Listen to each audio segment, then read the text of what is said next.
Thank you for coming back from the post-lunch food coma. If that doesn't put you to sleep, I surely hope that my talk doesn't.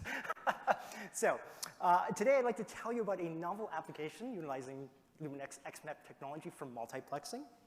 I'm going to split my talk into two parts. The first part is I would like to tell you about Totus, what we do there, some of the science.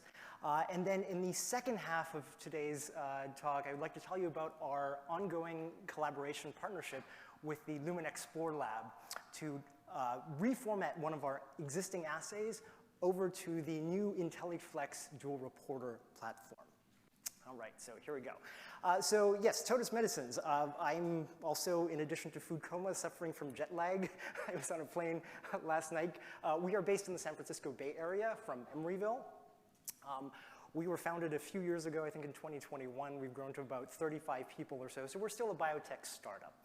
But our goal is to combine the latest in high-throughput screening, chemical biology, as well as machine learning to discover the next generation of precision small molecule therapies.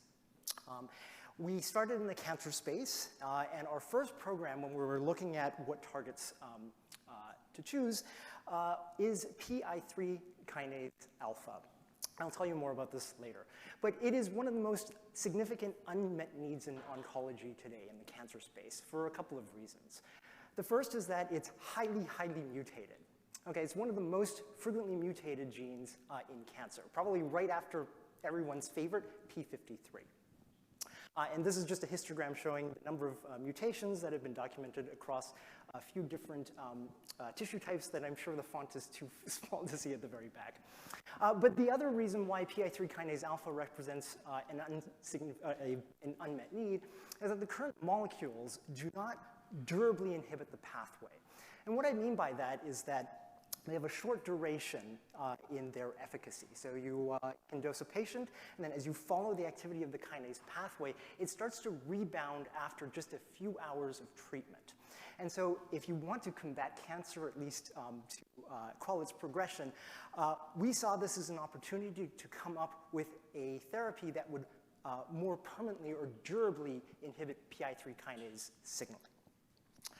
So that goal is to develop a molecule that can achieve complete inhibition of PI3 kinase alpha in a highly specific manner. So let me tell you more about this particular gene. It encodes the catalytic subunit of the phosphatidylinositol 3 kinase. And so whenever you think about kinases, you typically think about signal transduction, and that's exactly what PI3 kinase does. It takes in all of the information from the external growth receptors after growth receptors bind, and then it transduces that signal from outside of the cell to the inside of the cell, where it regulates a number of growth pathways.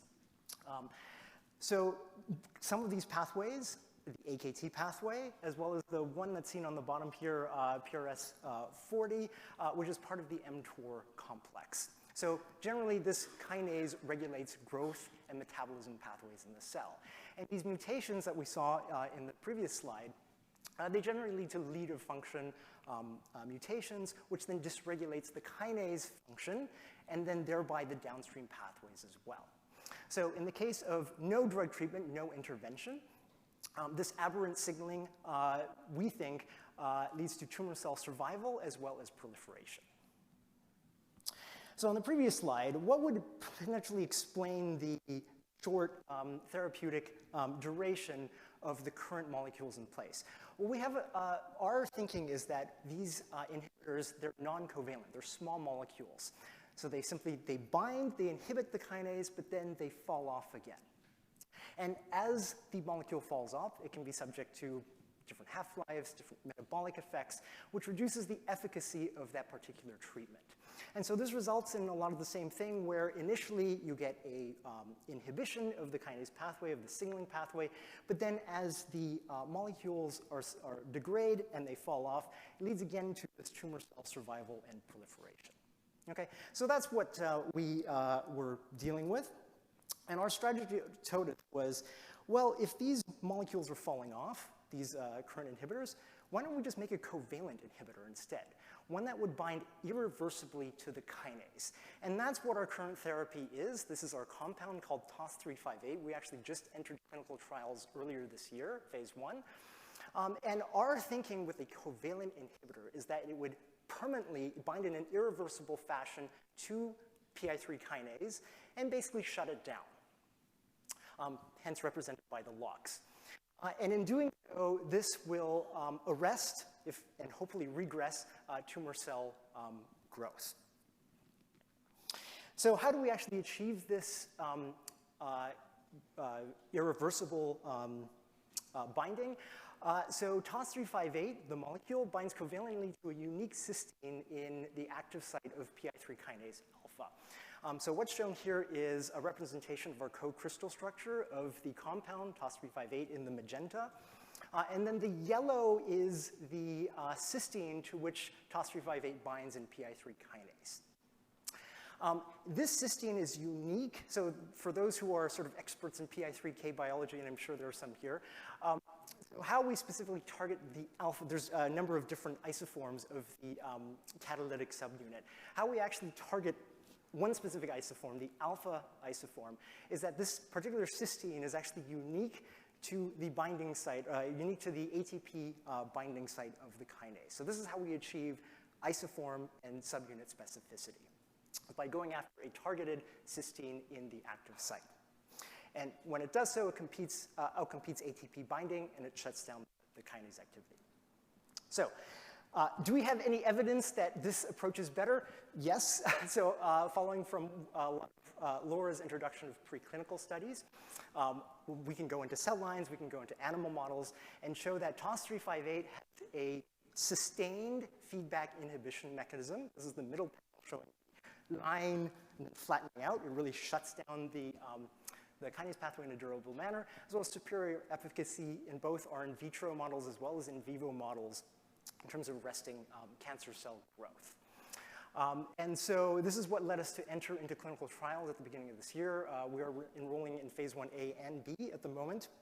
And we're hoping that we see really positive effects there. Just to give you some context in terms of timing. So we are a startup that's been around for a few years, but it took us 4 months to discover this particular molecule and then 22 years to get it into the clinic, which is absolutely blistering fast. So we're a lean, mean, sort of agile machine. Okay, so as we're entering clinical trials now, so one of the things that we need to look at least in the drug development space, is something called pharmacodynamics. And Laura also introduced us to one of these earlier drug discovery terms, which is pharmacokinetics. This is how the drug basically gets into the body. Pharmacodynamics, on the other hand, is also a very important field within drug discovery. This deals with what does the compound actually do once it gets inside the body, okay? So pharmacokinetics, how it gets in. Pharmacodynamics is what does it actually do once it gets in there. And within the pharmacodynamic sort of field, one of the more important things to look at is your on-target engagement, right? So this is a specific inhibitor for PI3 kinase. How does the compound actually bind to PI3 kinase? And this was one of the assays that we needed to develop around this particular molecule, was to assess target engagement. Okay, so why do we have to do this? It really has to do with dosing. When we give this particular compound, the question is how much do we give? Do you give it to the maximum tolerable dose, flood the patient with inhibitor, which is one way of doing it. However, we decided to dose our strategy around dosing is really around the effective concentration. So in other words, based on how much do we actually inhibit PI3 kinase, that's where we're going to set our dose. And this is why the pharmacodynamics assay is important in terms of assessing how much PI3 kinase is actually bound by our compound.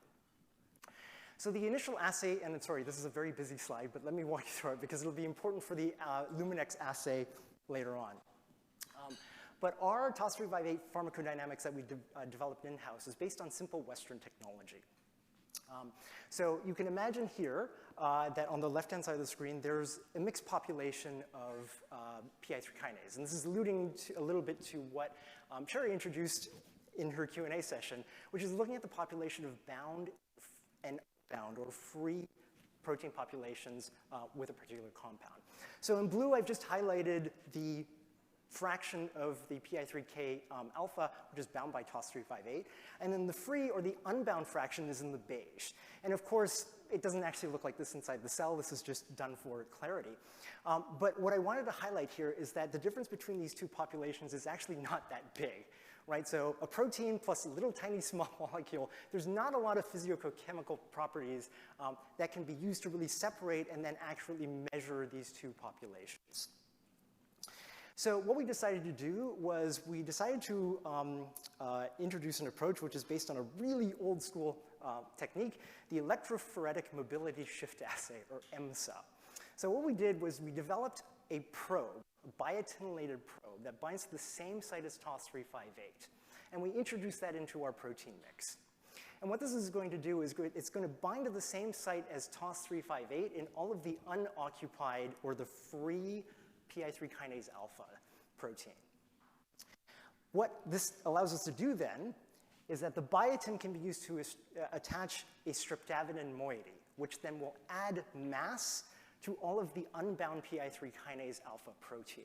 And this is what we're going to separate on. So this is an electrophoretic mobility shift assay. The Simple Western platform is a capillary-based electrophoretic platform. And so thereby we can actually separate out the TOS-358 bound fraction, which migrates faster in the capillary because it weighs less, versus the unbound PI3 kinase alpha population, which now has this biotinylated probe as well as streptavidin attached to it. The nice thing about the Simple Western platform is that within the software you can quantitate the band, so we're going to turn this into a quantitative assay, not just is it bound or not, but it's going to be a readout of how much of this population is actually bound by our compound. And we do this by integrating the areas under the two different peaks, and then simply calculating by taking the peak area of the bound divided by the total PI3 kinase signal in the capillary.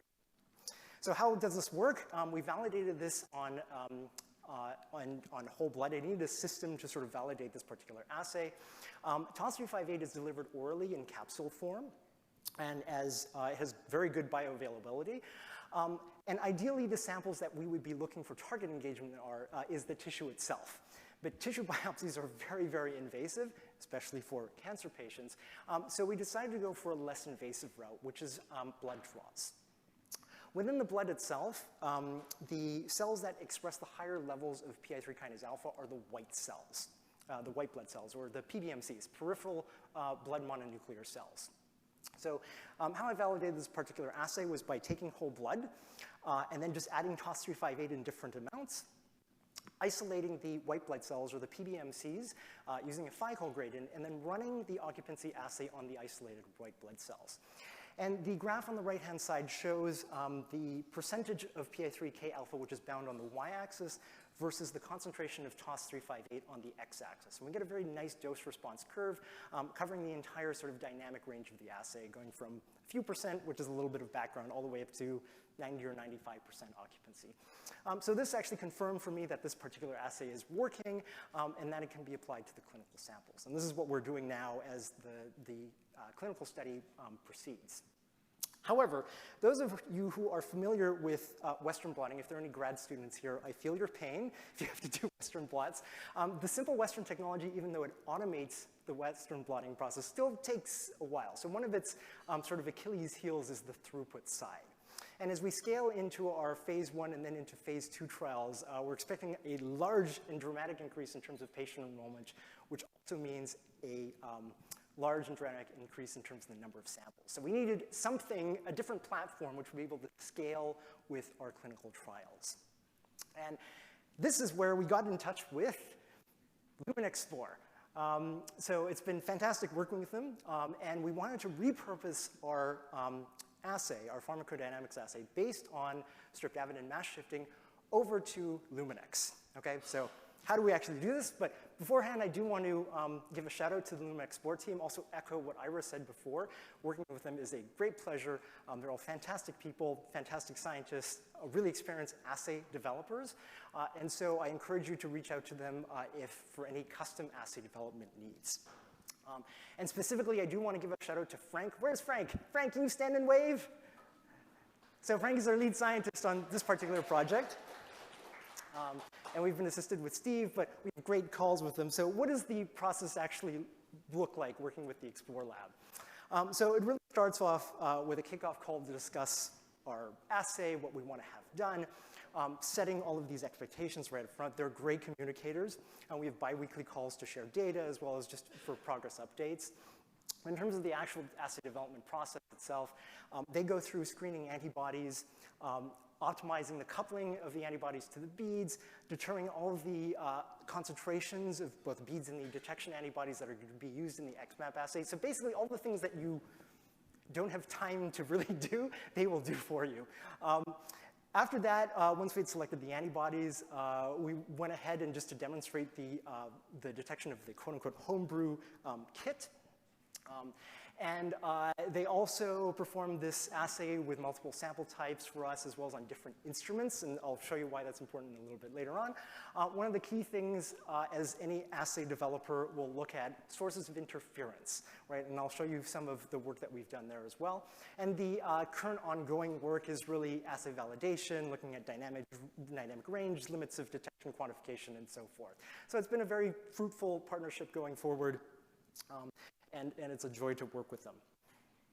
Okay, so how this project sort of kick-started was we wanted to look at PI3 kinase alpha, the signal of it, on different instruments. I actually still have a MagPix in the lab, which works. It's a great instrument. And I was interested we got it secondhand. We're a startup. We don't have a lot of money. And clinical trials are expensive. So we were interested to see, which instrument would be ideal for running our assay. And this was the first thing that they did was to take a look at, all of these experiments that I'll show you are done with recombinant PI3K alpha protein. But it was just a matter of taking a sample of PI3 kinase alpha, diluting it down across a series, and then measuring it on several different instruments. And the nice thing is that we saw a similar signal in terms of intensity, so all these curves sort of overlap. This is MFI versus the amount of PI3 kinase. But the MagPix, the LX200, and then the newer iFlex in the dual reporter mode all gave very similar results. And so I was very excited because this meant that I didn't have to run all of the experiments myself on the MagPix that I have in the lab. I could actually dole this out to the Explore Lab such that they can now start to use the iFlex. And when I was thinking about the iFlex, remembering that it does have 2 detection channels, I was thinking, how can we actually repurpose our assay such that we can actually measure both the PI3K alpha signal as well as the biotinylated probe signal together at once. So a true multiplex assay such that I didn't have to spread it across 2 different wells. And so this is how we did it. So we reformatted our pharmacodynamics assay to have a dual reporter design. And this is really true multiplex detection of both PI3 kinase alpha as well as the biotinylated probe. Now, if there was, like we're having a poster competition, right? So if we had a competition for the most number of plexes in your Luminex kit, I think Ira is currently leading with 27. I would be way at the bottom with 2. But anyway, here's how we reformatted the assay. We're going to be detecting PI3 kinase alpha in I guess what's called the traditional sort of xMAP format, where we have a capture antibody coupled to a MagPix bead. This would capture the PI3 kinase alpha onto the bead itself and then detect it using a PE conjugated detection antibody. So that's read in the RP1 channel of the iFlex. And then we're still going to be using the biotinylated probe, but instead of adding a mass to sort of separate out the bound and the unbound fractions of PI3 kinase alpha, we're actually going to be using a streptavidin which is conjugated to a different dye. In this case, it's brilliant violet, that can be detected in the second channel on the iFlex. Right, so this is how we determine bound versus unbound. This particular assay, so why do we need both? This assay will be externally calibrated. So we'll get a number for both in the RP1 channel as well as the RP2, but you can imagine just by having more PI3 kinase in the sample, you get a brighter, correspondingly brighter or stronger signal in the RP2 channel. And so you'll need both of these numbers to normalize and then contextualize the percentage of binding. So this is how we've done it. The other nice thing about the INTELLIFLEX is that it can read both in 96 as well as 384 well format, which for us is beneficial just to keep up with the scalability as well as the throughput of the samples, and also having more independent measurements being done at the same time. So this is our current setup. One of the things that I mentioned in terms of looking at sources of assay interference, in this particular setup, we're adding a second component, which is the streptavidin brilliant violet conjugate. And one of the things that we wanted to make sure of is this added component actually doesn't interfere with detection of PI3 kinase in the other channel.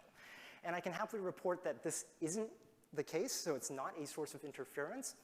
And how Frank basically found this out was to change the ratio of streptavidin to the analyte. And I think in the black triangle line is just the DMSO, no streptavidin in RP2, and then just adding increasing amounts of streptavidin, and basically not seeing very much change in terms of the PI3K alpha signal. So this is one of the things that they did just to make sure that our assay doesn't have any added sources of interference by adding this extra component, which is the streptavidin RP2 dye. So does this work? So now we can finally take our recombinant protein, add biotinylated probe to it, and see what happens when we measure both in the RP1 channel as well as the RP2 channel. And I'm glad to say that, yes, it works. This is all thanks to the great talents of the xPLORE Lab. The earlier experiments that you'll note, the MFIs were in the sort of the several, maybe under 1,000-fold or so.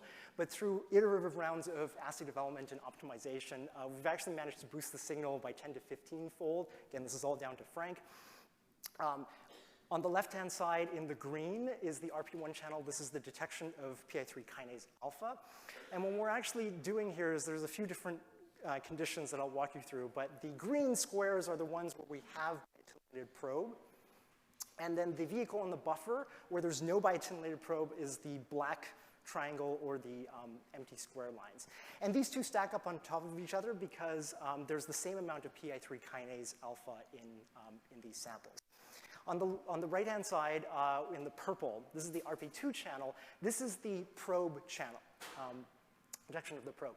And the purple squares, I think, is with probe, and then the vehicle and the buffer are in the black, which shows a flat line. So this shows that the detection of the biotinylated probe actually depends on the probe being there. And so we were very excited about this. Again, this is with recombinant protein, but we're starting to apply this to our PBMC samples as well. But this is a truly multiplex detection with the RP1 and RP2 channels using the iFlex. So this is very exciting for us. So with that, I just like to summarize. Hopefully I've introduced you to a little bit of what we do at Totus Medicines. TOS-358 is the first covalent inhibitor of PI3 kinase in clinical development. I also told you about our current in-house assay that we developed using simple Western technology to measure target engagement, and the really exciting things that are coming out with our partnership with the xPLORE Lab, developing multiplexed pharmacodynamics assay using the INTELLIFLEX. The other great thing about working with xPLORE Lab is that the fully validated assay will facilitate transfer over to a CRO, contract research organization, if we wanted to have them analyze our samples, because once we get into the hundreds of samples, it's quite laborious. But the other exciting thing which that we can look at is I saw a poster out in the hall looking at a dual reporter system also for AKT and phospho-AKT, which is one of the reporters of PI3 kinase activity. So we can start to think about integrating multiple dual reporter multiplex assays together in one well, getting more information from the sample. So with that, thank you very much for your attention, and I welcome any questions that you have.